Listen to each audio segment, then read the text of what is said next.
All right, this next comment coming up is never kick the dog off the roof, but that's one of his fantasies, so take it for what it's worth. Give it up for Brad Hutchie! Yeah! Hello, Yorba, Linda. So the first time I went to your town was for the Richard Nixon funeral. I don't know if any of you remember that. I was actually invited to volunteer at the Richard Nixon funeral. I had a great job. I let people who were, appropriate into the VIP bathrooms. They had to have a VIP sticker on their little name card. And I was the guy that let them into the bathrooms, or if they didn't have one, turned them away. There were three notable things that happened at the Richard Nixon funeral for me. The first one is my buddy Matt. He was also working in the bathroom with me. He got to take a leak next to David Jurgen, presidential advisor David. David Jurgen's a tall man. He's not really obese, but you do notice the first thing about him, when you're about 5'11", 6 feet like me, he has very wide hips. The second thing is, Wolf Blitzer walked up to me and asked if he could use the VIP bathroom. And I said, I looked at him and I noticed he had, his hair and his beard way, way better than TV at the time could portray. In fact, even with HD TV, it does not do justice to his hair and his beard. And I told him, no, Mr. Blitzer, you do not have a VIP sticker. You need to walk outside the secure area, use one of the blue porta potties, and then come back in through security. That's a lie. I actually said, Mr. Blitzer, I love your work. Why don't you go ahead and use the VIP bathroom anyway? Yeah, that is true. Kind of a weak ass. The third thing about the Nixon funeral that was great was when they did the 21-gun salute. In 1994, LA area, every car alarm within half a mile went off. It was pretty impressive. Do we have any atheists in the house? Atheists? All right, let's hear it. For atheists? No one? Okay. You know what? The atheists, they're even more annoying than I was going to tell you because they don't show up to comedy.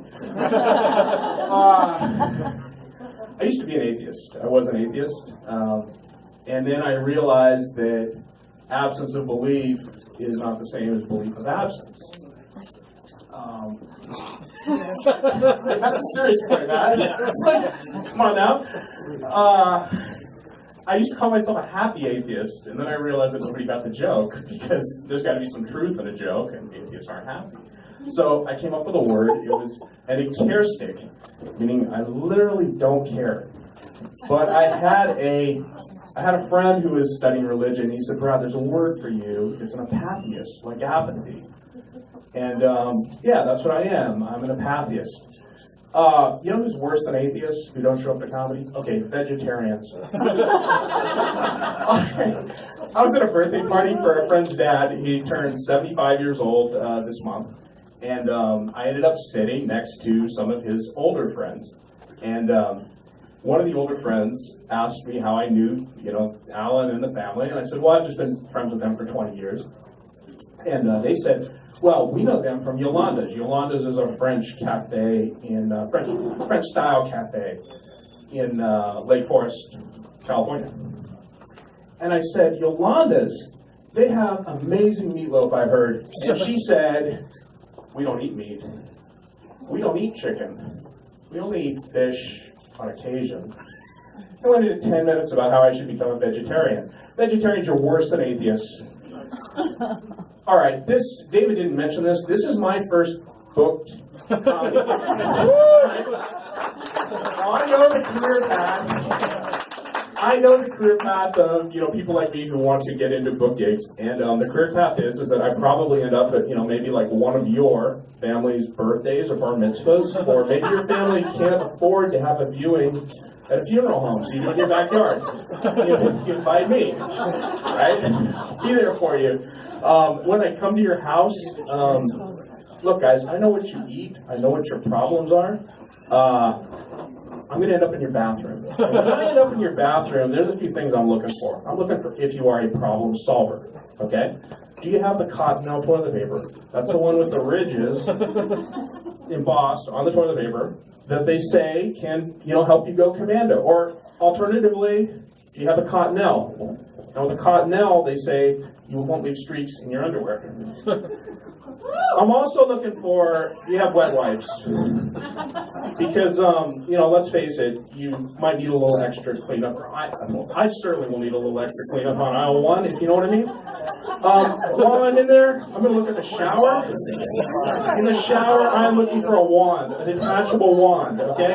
And when you go to Lowe's and you buy a shower wand, it comes with a 4-foot hose, right? So I'm looking, if you've gone the extra mile, if you've gone to Amazon.com and ordered the 8-foot hose, because you want to take that wand and you want to be able to position under it and behind you and get the undercarriage clean. That's what I'm looking for. And I'll tell you about the Nixon funeral, the VIP bathrooms. They had great toilet paper. I'm Brad Hutchings, and I look forward to coming back to your town for happy events. Thank you, Dave. All right, thank you. I just proved how wide I am with that handshake. That's good. If you ever want to see me look awkward, it's after I've brought up like a black comedian. Like Josh, I brought him up. I'm like, oh my god, give a cool handshake, give a cool handshake, give a cool handshake, and then I'm like, hello, sir, how are you? I'm David. My SAT score was. I just can't hide my whiteness, you guys.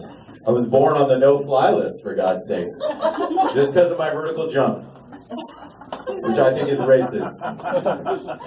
Although this segregated wine section is very concerning. Only whites in the middle, I don't know. There's some very negative Native American talk here. The sweets are in the back. Don't put gay people in the back, you guys. They're very sweet. They should be up front. But Brad, thank you, Brad. Thank you, Brad. A lot of bathroom talk. Sure. You really missed a lot of information. It might have been too much information. But I'm going to touch on this briefly. If you have single ply in your house, you are a terrorist. No one in here likes single ply. In there's double ply. Don't worry. It might not be cottonelle, but well, I'll find out. Okay, that's good. He's bar dumping. I love it. I love when people bar dump when they feel free enough. Okay, enough bathroom talk, enough funeral talk.